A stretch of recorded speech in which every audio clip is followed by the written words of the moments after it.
Channel को subscribe कीजिए और बेल आइकन भी दबा लीजिए, जिससे आपको समय पर अपडेट मिलते रहें।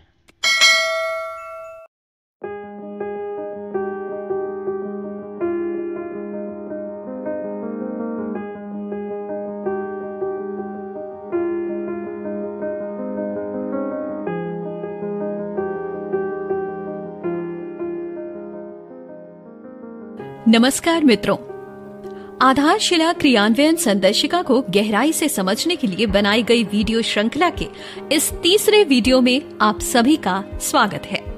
इस वीडियो में हम भाषा शिक्षण के लिए दी जा रही आधारशिला क्रियान्वयन पुस्तिका को विस्तार से समझेंगे। आइए सबसे पहले हम इस संदर्भ में एक बार फिर से बुनियादी शिक्षा के मायनों को दोहराते हुए आगे बढ़ते हैं। तो जैसा कि आप जानते ही हैं कि बुनियादी शिक्षा एक ऐसा ज्ञान है जिसके माध्यम से बच्चे पढ़ना और समझना सीखते हैं, और बिना इस समझ को विकसित करे उच्च कक्षा की पढ़ाई संभव नहीं है। बुनियादी शिक्षण कार्य को हम भाषा और गणित के शिक्षण में विभाजित कर सकते हैं। यहाँ सबसे पहले हम हिंदी भाषा शिक्षण के लिए दी जा रही 3 संदर्शिकाओं की बात करेंगे। शुरू करने से पहले एक बार अगर हम समय सारणी की ओर ध्यान दें तो जान पाएंगे कि कक्षा 1 और 2 में इस समय सारणी के अनुसार भाषा शिक्षण के लिए 3 कालांश दिए गए हैं, जिसमें प्रत्येक कालांश की अवधि 40 मिनट है। इस प्रकार इन दोनों कक्षाओं में भाषा शिक्षण के लिए कुल 120 मिनट दिए गए हैं। वहीं कक्षा 3 में भाषा शिक्षण के लिए 2 कालांश निर्धारित हैं, यानी कुल मिलाकर भाषा शिक्षण के लिए 80 मिनट दिए गए हैं। सबसे पहले हम ये समझेंगे कि कक्षा 1 और 2 के लिए निर्धारित 3 कालांशों में क्या शिक्षण कार्य कराना है। कक्षा 1 और 2 के लिए 3 कालांशों के शिक्षण कार्य का विभाजन संदर्शिका में स्पष्ट पूर्वक दिया गया है। पहले कालांश में हम संदर्शिका में बताई गई सामग्री जैसे सहज पुस्तिका और प्रिंट रिच सामग्री से पढ़ाएंगे। ये सामग्री विभाग द्वारा कक्षा में उपलब्ध कराई जा रही है। दूसरे कालांश में हम कलरव पुस्तिका से पढ़ाएंगे और आखिरी कालांश में हम कलरव संबंधित कार्य पुस्तिका में कार्य करवाएंगे। हर कालांश से संबंधित कुछ गतिविधियों और सामग्री को सूचीबद्ध रूप में यहाँ दिखाया भी गया है। इनसे हमें अपनी कार्य योजना को बनाने में मदद मिलेगी। कक्षा 3 में भाषा शिक्षण प्रतिदिन 2 कालांश में पूर्ण किया जाएगा। प्रथम कालांश का उद्देश्य मौखिक कार्य और पढ़कर समझने जैसे जरूरी अभ्यास पर रहेगा, जबकि दूसरे कालांश में कलरव पाठ्य पुस्तक पर आधारित शिक्षण कार्य किया जाएगा। प्रथम कालांश से संबंधित शिक्षण के लिए चित्र चार्ट, कविता पोस्टर और सहज पुस्तिका का उपयोग किया जाएगा। वहीं दूसरे कालांश में शिक्षक प्रेरणा सूची की दक्षताओं को आधार बनाते हुए व्यवस्थित रूप से पाठ्य पुस्तिका से पढ़ाएंगे। अब हम समझेंगे कि कक्षा में दैनिक कार्य योजना के साथ शिक्षण प्रक्रिया कैसे करें। कक्षा 1 और 2 के संचालन और भाषा शिक्षण के लिए 3 कालांश में बटे इस नए प्रारूप के अनुसार ही अब हमें प्रतिदिन शिक्षण कार्य कराना है। ये प्रारूप कक्षा 1 की संदर्शिका में दिया गया है।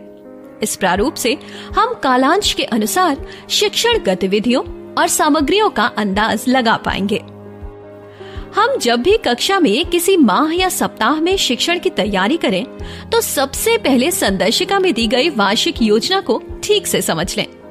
पहले उस महीने और सप्ताह के लिए आवंटित विषय का चयन करें, जिससे हर कालांश से संबंधित शिक्षण सामग्री से परिचित हो जाएं, और फिर विषय संबंधित कार्य योजना बनाएं। अब हम एक एक करके कालांश संचालन समझते हैं। यहाँ हर कालांश के सफलतापूर्वक संचालन के लिए एक कार्य योजना का ढांचा तैयार किया गया है। सबसे पहले बात करते हैं प्रथम कालांश की।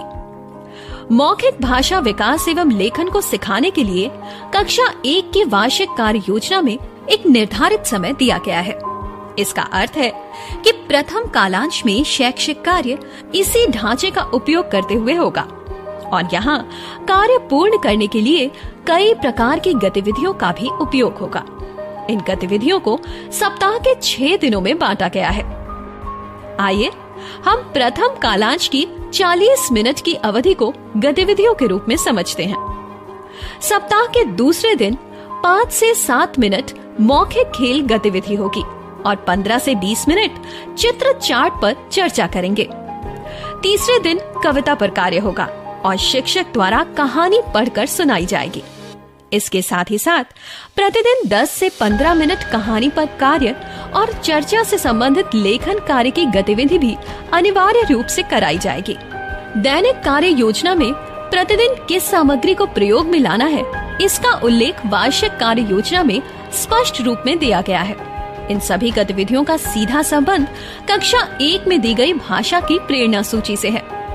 हर गतिविधि प्रेरणा सूची की किसी न किसी दक्षता को बच्चों को सीखने के लिए लाभदायी है। जैसे जैसे प्रथम कालांश की गतिविधियां कक्षा में पूर्ण होंगी, उसी के साथ बच्चे भी इन दक्षताओं को हासिल करते चले जाएंगे।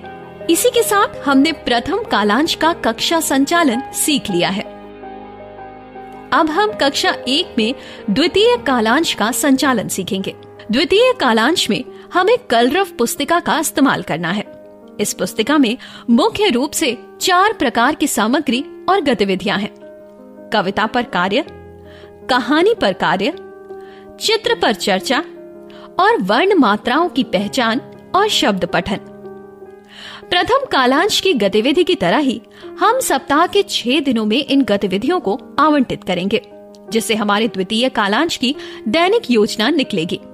कविता पर कार्य कम से कम 2 दिन करें, कहानी पर कार्य 2 से 3 दिन और दिए गए चार्ट पर कार्य भी 2 दिन ही करें। वर्ण मात्राओं की पहचान और शब्द पठन का कार्य कक्षा में चल रही अन्य 3 गतिविधियों के साथ चरणबद्ध रूप से जोड़ें। उदाहरण के तौर पर मात्रा पहचान का कार्य कराने के लिए कक्षा में बोर्ड पर किसी वर्ण को लिखें और उसका उच्चारण करें। फिर उस वर्ण में लक्षित मात्रा लगाकर उच्चारण करें।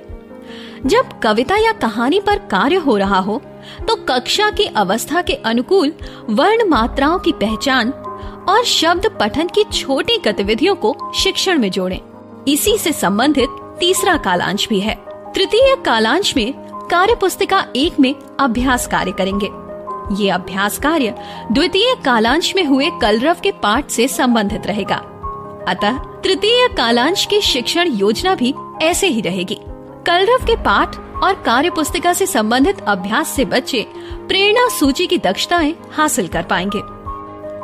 आज हमने कक्षा 1 का उदाहरण देकर दिए गए भाषा शिक्षण कालांश के अनुसार दैनिक शिक्षण योजना का क्रियान्वयन और शिक्षा संचालन सीखा। कक्षा 2 में कक्षा 1 के समान सभी कार्य किए गए हैं। कक्षा 3 में भाषा के लिए 2 कालांश हैं और संदर्शिका में दोनों के लिए दैनिक शिक्षण योजना का ढांचा और संबंधित सामग्री का विवरण दिया गया है।